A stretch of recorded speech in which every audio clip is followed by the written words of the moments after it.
বন্ধুরা, কেমন আছেন আপনারা? আশা করি খুবই ভালো আছেন। আমিও ভালো আছি। শর্মিলা ভিলেজ কুকিং চ্যানেলে আপনাদের সবাইকে স্বাগত। এখানে আমি পোলট্রির লিভার নিয়েছি। আজ এর রেসিপি করে দেখাবো। চলুন প্রসেসগুলো দেখাই। আমি লিভারের সঙ্গে হাফ কেজি চিকেনও নিয়েছি। Half KG liver, half KG chicken. এখানে 3 থেকে 4 চামচ আমি টক দই নিয়েছি। 1 চামচ মতো গোলমরিচ গুঁড়ো নিয়েছি। এখন চিকেন আর লিভারটা ভালো করে আমি মিক্স করে নেব। আধা ঘন্টার জন্য ঢেকে রেখে দেবো। তারপরে আমি মশলাটা বেটে নেব। 1.5 চামচ মতো জিরে নিয়েছি, 10টা শুকনো লঙ্কা নিয়েছি, 2 চামচ মতো আদা, 2 চামচ মতো রসুন কুচি নিয়েছি। নিয়ে এখন মশলাটা আমি পেস্ট করে নেব।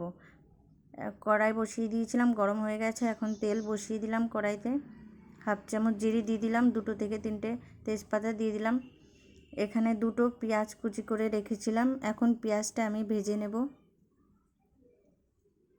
যে মশলাটা পিষে রেখেছিলাম ওখান থেকে 2 চামচ নিয়ে আমি চিকেনটা আবার ম্যারিনেট করব। হাফ চামচ লবণ, হাফ চামচ হলুদ গুঁড়ো, হাফ চামচ লঙ্কার গুঁড়ো এবং 2 চামচ সরিষার তেল দিয়ে আমি চিকেনটা ভালো করে ম্যারিনেট করে নেব।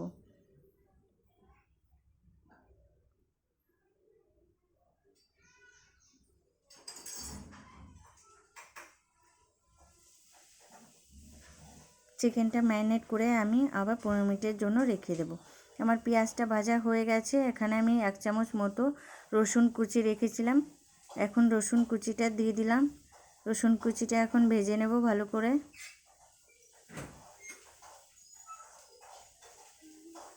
রসুন কুচিটাও ভাজা হয়ে গেছে। এখানে আমি একটা টমেটো কুচি রেখেছিলাম, টমেটো কুচিটা দিয়ে দিলাম। টমেটো কুচি পেঁয়াজের সঙ্গে ভেজে নেব ভালো করে। যে মশলাটা পিষে রেখেছিলাম ওইটা এখন দিয়ে দিলাম।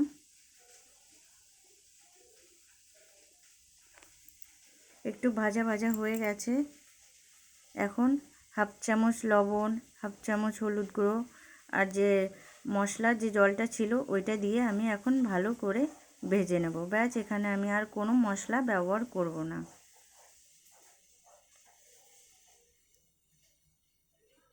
মশলাটা ভাজা হয়ে গেছে, তেল ছেড়ে দিয়েছে। এখন আমি যে চিকেনটা ম্যারিনেট করে রেখেছিলাম ওটা দিয়ে দিলাম। দিয়ে এখন আমি ভালো করে কষিয়ে নেব চিকেনটা।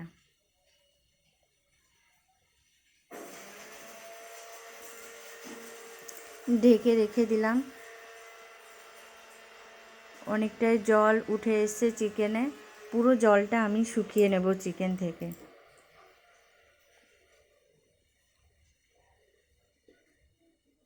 দেখুন জলটা প্রায় শুকিয়ে এসেছে।